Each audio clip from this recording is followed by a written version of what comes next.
Hello explorers and welcome to the channel. Today we're going to be breaking down everything that we've learned so far about how combat works in Bethesda's new ambitious RPG slated to release early September, Starfield. We're just coming off a massive presentation with Starfield Direct, and Bethesda did not withhold much and gave us over 40 minutes of raw information and deep dives into the details of Starfield. Now that presentation jumped all over the place, so I'm going to be doing a series of videos that consolidates all that information into specific categories starting today with the combat. Now note that ship combat will be its own topic, and this video will focus solely on your individual combat as a player exploring the galaxy on foot. We got a lot to cover, so let's dive in. First off, let's talk about the basics. Many people were worried that this game was just going to be an expensive and polished No Man's Sky. But the presentation from Bethesda showed us that Starfield is indeed a massive RPG successor to titles like Fallout and Elder Scrolls behemoths like Fallout 3, 4, Skyrim, Oblivion, etc. All of the combat we saw in the presentation looked exactly like what we'd expect from a Bethesda game in space. Just like Skyrim, you can play in first person or third person, although the gunplay looks like it's going to be much more organic in first person.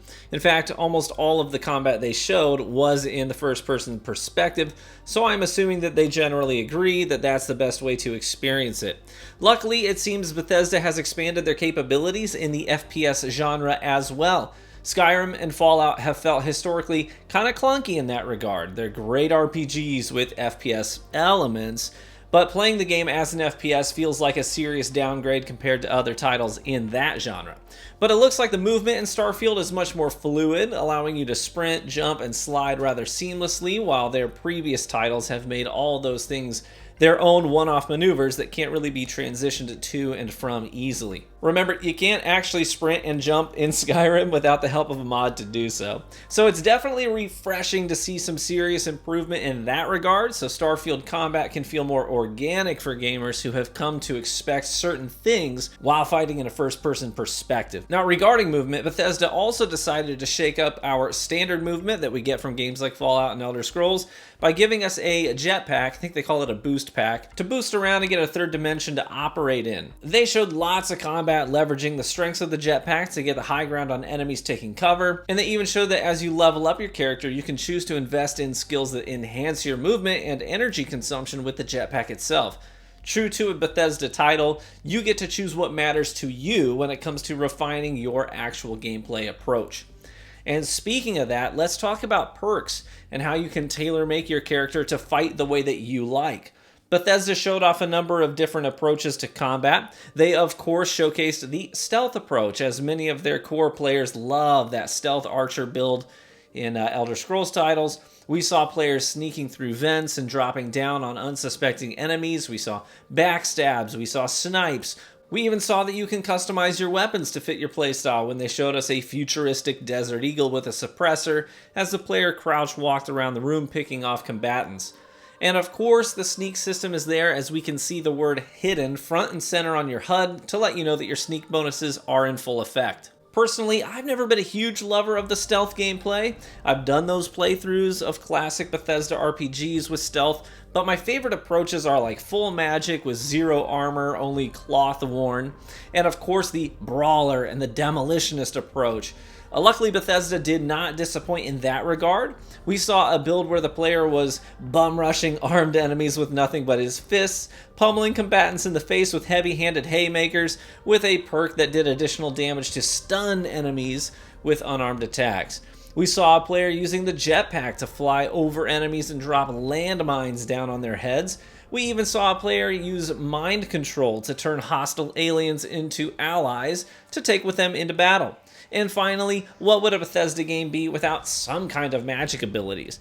We didn't get to see much, so we don't know yet how expansive this element is, but they did make sure to show us a brief moment at the end of the presentation where the player uses some sort of telekinetic attack that caused enemies to die on cast and float away. Now, this could be a specific type of ability, almost like a shout from Skyrim that's maybe somehow connected to the main storyline of Starfield regarding this ancient artifact, but we'll just have to wait and see. Another thing I'd like to mention briefly is the environmental hazards that you can play with. They made sure to show us brief instances where the player shot things like cryo containers to release an icy blast near enemies so they could gain the upper hand. So we'll definitely have plenty of ways to use the environments to our advantage. Next, we need to talk about weapon types. There are ballistic weapons that fire projectiles. These are firearms as we know them today, but ballistic weapons will actually propel you backwards if you're fighting in a low grav or zero gravity environment. Energy weapons, on the other hand, won't affect your trajectory and will be easier to fire under such conditions. There are also mag weapons, which sound pretty ridiculous for big burst damage. They're magnetic multi-barrel weapons that launch a high-powered volley of proper violence. So a weapon can vary based on a few different base variables. One is the energy type of sorts, like we just mentioned, ballistic, energy, and mag. But they can also vary in size and shape. You have compact weapons like pistols and SMGs, precision weapons like sniper rifles, melee weapons like swords and knives, and heavy weapons like miniguns and grenade launchers and shotguns. Beyond that, we also learned that weapons can be modified with things like suppressors, barrels, mags, scopes, and even different ammunition types. The amount of customization that we have on the battlefield is honestly pretty dang expansive. So use your unique abilities, unlock perks that enhance your combat style, fly around or sneak around, toss explosives or pick people off with precise strikes, or just let chaos dictate the outcome and go in guns a-blazing with a shotgun. Your choices are nearly limitless. We'll definitely learn more about the specific skill trees, I'm sure, as we get closer to launch, but it sounds like we can expect at least 5 main subcategories of skills, similar to the Skyrim system. One presenter said that he specifically likes to focus on maxing out his physical attributes so he can gain access to some impressive melee-based perks. And in one brief look at the skill menu, we see overarching categories with subtrees then within them. They are physical, social, combat, science, and tech. Each tree has several different skills to choose from and challenges to complete to unlock different tiers.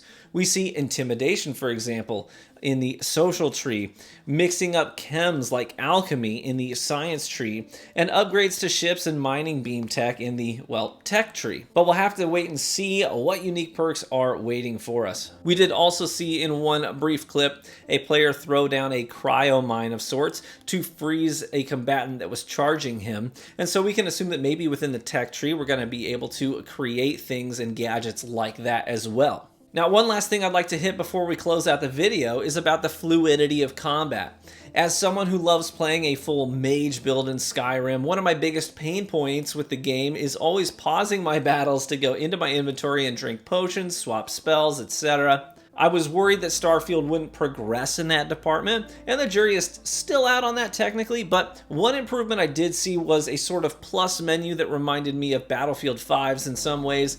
In the middle of combat, about 3 times during the presentation, we saw the player pull up a quick menu in the heat of combat with 12 different slots. Now, most of those slots had firearms assigned to them, a couple were melee weapons, and one looked like a hotkey for healing items. The player quickly selected a different weapon and swapped to it in combat when his current weapon hit the bottom of its magazine. That way he didn't have to break combat, run for cover, and reload. He could just swap and clean up that last enemy. All in all, Starfield combat looks pretty promising. It preserves the play how you want to approach that we've come to expect from Bethesda, while also improving on the things that made combat feel rigid and interrupted from previous titles. Hopefully the two will be a perfect cocktail for a well-balanced RPG combat experience. Thank you so much for tuning into this video, and stay tuned for future videos in this series where we consolidate everything that we know on other topics like outposts, ships, the galaxy, customization, and more. If you enjoyed this video, then please feel free to leave a like on it and consider subscribing for even more Starfield content. Be warm and well fed, my friends, and I hope to catch you among the stars.